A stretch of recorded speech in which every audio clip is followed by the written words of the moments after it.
ആ എന്താ എന്ത് വേണം? കാണാൻ പോകുന്നത്. പറ, എന്താ ആവശ്യം? ഇവരല്ലോ അത് കുഴപ്പമില്ല, ഇവരെല്ലാവരും എന്റെ ആൾക്കാരാണ്. എന്റെ മോളെ ഒരുത്തിന് എപ്പോഴും ശല്യം ചെയ്യലാണ്. ശാരീരികമായി ബുദ്ധിമുട്ടിക്കുകയും ചിലപ്പോൾ വീട്ടിൽ കയറി വരികയൊക്കെ ചെയ്യും. അപ്പൊ കുട്ടിക്ക് അച്ഛനില്ലേ? കുട്ടിയുടെ അച്ഛൻ മരിച്ചിട്ട് കുറച്ച് നാളുകളായി. എന്നിട്ട് ബാക്കി പറ. കഴിഞ്ഞ ദിവസം മോള് സ്കൂളിൽ പോയി തിരിച്ചു വരുമ്പോൾ വഴിയിൽ വെച്ച് അവനും അവന്റെ കൂട്ടുകാരൻ ചേർന്ന്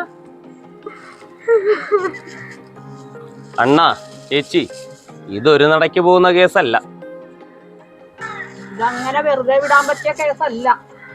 ആട്ടെ, മകൾക്ക് ഇപ്പൊ എത്ര വയസ്സായി? 13 വയസ്സായി. 13 വയസ്സുള്ള പെൺകുട്ടിയെ ഇന്ന് വനിതാ ദിനത്തിൽ കിട്ടിയ കേസാ. ഇവനെ ഒന്നും വെറുതെ വിടാൻ പറ്റില്ല. വാ, നമുക്ക് ഇപ്പൊ തന്നെ പോവാം.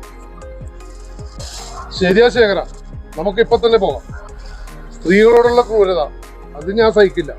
അതിന് കൂട്ടു നിൽക്കാൻ എന്നെ കിട്ടില്ല.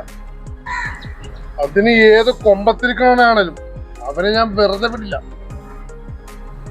അവന്റെ കിട്ടുന്ന രേഖകളെല്ലാം എനിക്കിപ്പോ വേണം. അവനെ എന്ത് ചെയ്യണമെന്ന് നിങ്ങൾ പറ. അവനെ പറഞ്ഞൊന്ന് മനസ്സിലാക്കിക്കണം. എനിക്കും എന്റെ മോക്കും ഒന്ന് സ്വതന്ത്രമായി ജീവിക്കണം. അതിനു വേണ്ടി ഞാൻ എന്തും ചെയ്യാം. കുറഞ്ഞത് 120 വർഷമെങ്കിലും ശിക്ഷ നൽകണം. അവനെ ജീവിതകാലം മുഴുവനും ജയിലിൽ കിടത്തണം. ഇരട്ട ജീവപര്യന്തം. എടോ ശേഖര, ഇതൊക്കെ നിയമത്തിന് മുമ്പിൽ വിട്ടുകൊടുത്താൽ കേസ് നടക്കുമ്പോൾ തന്നെ നല്ല വക്കീലിനെ വെച്ച് അവൻ ഇറങ്ങിപ്പോയി. അങ്ങനെ നമ്മുടെ മുമ്പിൽ എത്ര കേസുകൾ. ശരിയാണ്, ഒരു പൊന്നിച്ചാമി. അയാളെ ഇപ്പൊ കാണണം. അയാളെ തീറ്റിച്ചേ സുന്ദര കുട്ടപ്പനാക്കി. ഡൽഹിയിലെ ഒരു കേസ്, അവരിലൊരുത്തനെ പ്രായം തികയാത്തതിന്റെ പേരിൽ വെറുതെ വിട്ടില്ലേ. നമ്മുടെ ദൈവത്തിന്റെ സ്വന്തം നാട്ടില് 4 വയസ്സുള്ള പെൺകുട്ടിയെ ക്രൂരമായി ബലാത്സംഗം ചെയ്ത് കൊന്നിട്ട് തെളിവില്ലാതെ അവനെ നിരുപാധികം വിട്ടയച്ചില്ലേ. പറഞ്ഞു തീർന്നുള്ളു. ചില വിദേശ രാജ്യങ്ങൾ ചെയ്യുന്നത് പോലെ കൈ കെട്ടിയാൽ അപ്പൊ തന്നെ തട്ടിക്കളഞ്ഞേക്കണം. നിങ്ങൾ ഇങ്ങനെ നിയമം പറഞ്ഞിട്ടിരുന്ന എന്റെ മോളും ഞാനും കഷ്ടത്തിലാവും. എന്റെ സ്വഭാവത്തിന് അവനെ എഴുന്നേക്കാൻ പറ്റാത്ത രീതിയിൽ ഞാൻ കിടത്തിത്തരാം.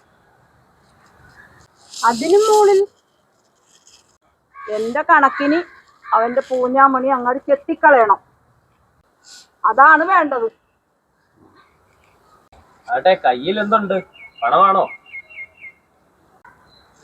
എന്റെ കയ്യിലൊന്നുമില്ല, കുറച്ച് ചില്ലറ മാത്രം.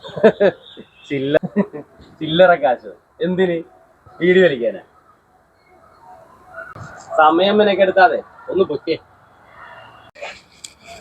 എടാ ശേഖര, നീയൊന്നും തീരുമാനമെടുക്കാറായിട്ടില്ല. ഇത് ഞങ്ങളെ കൈകാര്യം ചെയ്തോളാം.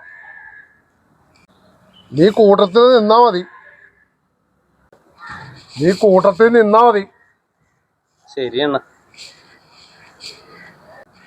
പിന്നെ എന്റെ കയ്യിലുള്ള 4 സെന്റ് സ്ഥലവും ഒരു വീടുമാണ്. അത് വേണം ഞാൻ പണയം വെച്ച് തരാം. അതെന്തെങ്കിലും വേണമെങ്കിൽ വിൽക്കാം.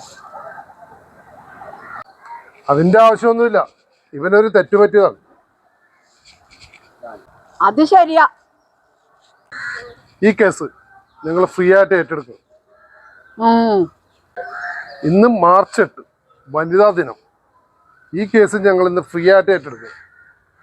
ഈ ദിവസം കിട്ടിയ കേസ് നമ്മൾ ഫ്രീ ആയിട്ട് ചെയ്യും. അത് നിയമം എന്നെ ശിക്ഷിച്ചാലും ശരി, അത് ഞാൻ ചെയ്യും. ഇത് എൻ്റെ സഹോദരിമാർക്ക് വേണ്ടി ഞാൻ സമർപ്പിക്കുന്നു.